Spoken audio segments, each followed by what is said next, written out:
पिछले कुछ वीडियोस में आपने देखा और समझा होगा कि इंश्योरेंस हमारे लाइफ और फाइनेंशियल हेल्थ के लिए कितना इंपॉर्टेंट प्रोडक्ट है।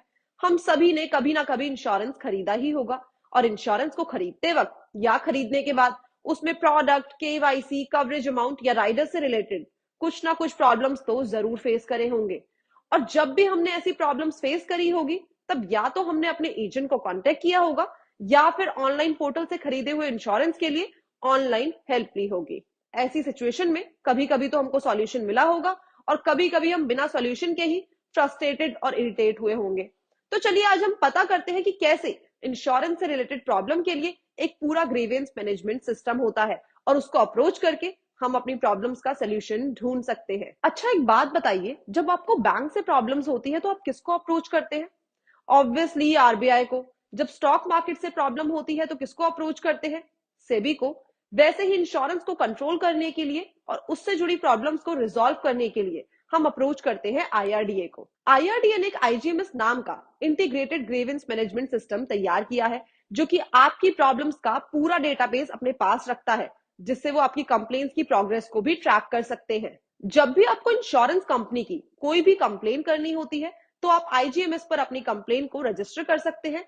फिर आईजीएमएस रिस्पेक्टेड कंपनी को आपकी कंप्लेन फॉरवर्ड करता है और इसी के साथ आपकी कंप्लेन के सोल्यूशन निकलने का टाइम ट्रैक भी रखता है। आईआरडीए के अलावा कंज्यूमर प्रोटेक्शन एक्ट 1986 भी इंश्योरेंस से रिलेटेड प्रॉब्लम्स में आपकी हेल्प करता है। कंज्यूमर प्रोटेक्शन एक्ट के तहत जो भी सर्विस आप लेते हैं और उसके आप कंज्यूमर बनते हैं, उसमें होने वाले अनफेयर और रिस्ट्रिक्टेड ट्रेड प्रैक्टिस या फिर खरीदे गए प्रोडक्ट में कोई भी किस्म का डिफेक्ट पाए जाने पर और बताए गए प्राइसिंग से ज्यादा चार्ज किए जाने पर आप कंप्लेन अपनी रजिस्टर कर सकते हैं। अब बात आती है, अगर आपकी कंप्लेन रजिस्टर होने के बाद भी अभी तक कोई सुनवाई नहीं हुई है तो ऐसी सिचुएशन में आप क्या करेंगे? जैसा कि आप अपनी लीगल कंप्लेन्स के लिए सेशन कोर्ट जाते हैं, हाई कोर्ट जाते हैं और सुप्रीम कोर्ट भी जाते हैं, वैसे ही कंज्यूमर फोरम में भी आप डिस्ट्रिक्ट फोरम में जाके अपनी 20 लाख तक की कंप्लेन कर सकते हैं। स्टेट कमीशन में जाके आप 1 करोड़ तक की कंप्लेन रजिस्टर कर सकते हैं और इसी के साथ नेशनल कमीशन में जाके आप 1 करोड़ से ऊपर की कंप्लेन रजिस्टर कर सकते हैं। इन तीनों एजेंसीज के पास सिविल कोर्ट जितने ही पार होते हैं और उसी के साथ इन तीनों फोरम में आप खुद जाकर बिना किसी फी दिए अपनी कंप्लेन रजिस्टर कर सकते हैं और इन केस आप अपने एजेंट की हेल्प भी ले सकते हैं। अब बात करते हैं कंप्लेन रजिस्टर होने के बाद क्या होता है। अगर आपकी कंप्लेन सक्सेसफुली रजिस्टर हो जाती है और सही तरीके से प्रूव भी हो जाती है तो आपको आपका प्रीमियम अमाउंट वापस मिल जाता है और इस बीच अगर आपको कोई परेशानी हुई होती है तो उसका आपको कंपनसेशन भी मिलता है। इसी के साथ कंज्यूमर फोरम आपके डिफेक्ट्स को हटाने के लिए भी बोल सकता है। आइए अब जानते हैं कि आप किन किन परेशानियों के समय कंज्यूमर फोरम जा सकते हैं।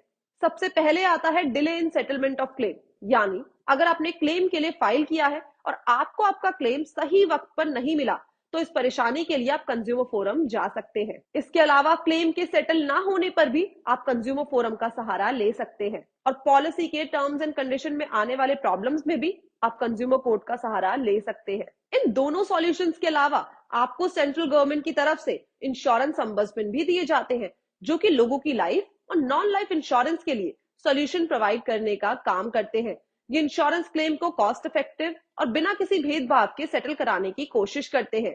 एक तरीके से समझा जाए तो ये अम्बर्समेंट इंश्योरर और इंश्योर्ड के बीच में मीडिएटर का काम भी करते हैं। तो आज इन सब चीजों से हमें ये चीज तो समझ में आ ही गई होगी कि हमारे पास कौन कौन से पार्ट्स है जिनका हम सही वक्त आने पर इस्तेमाल करके अपने साथ होने वाले किसी भी इंश्योरेंस से जुड़ी परेशानियों से बच सकते हैं।